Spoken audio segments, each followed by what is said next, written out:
हंस के हंसा के रुला देलू हो।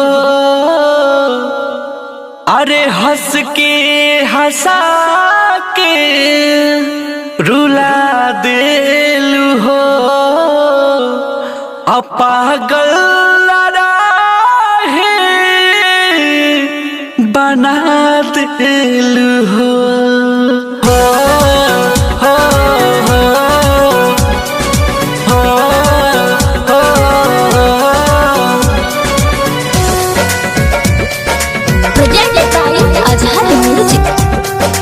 Music by Amit Singh.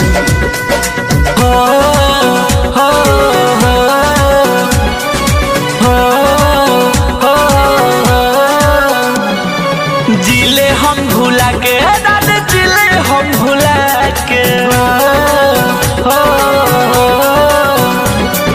जिले हम भुला के दादा जिले हम भुला के जिले हम भुला के दादा जिले हम भुला के दिल में रहता गादी हलू दिल में रहता गादी हलू कोइलू रुला के जिले हम भुला के दादा जिले हम भुला के जिले हम भुला के दादा जिले हम भुला के।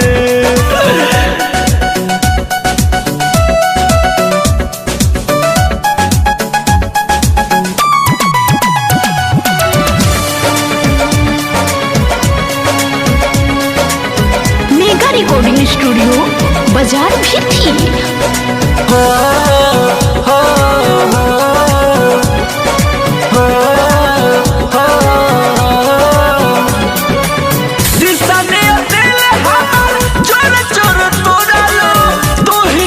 फूल तू ही काटा मन चुभालू शीशानिया दिल हमार चोर चोर तोड़ालू तू ही रहू फूल तू ही काटा मन चुभालू।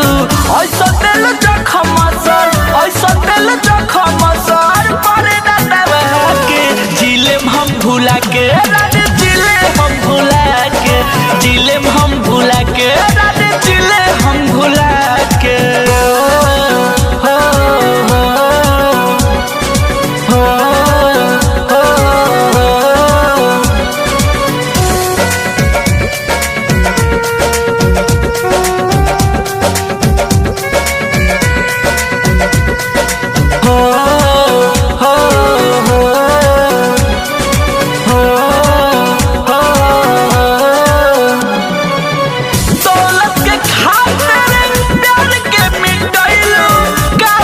जनम के बादल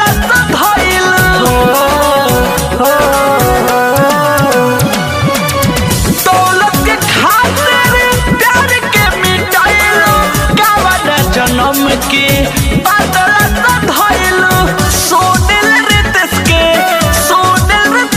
के जा खुश रहता के जिले हम भुला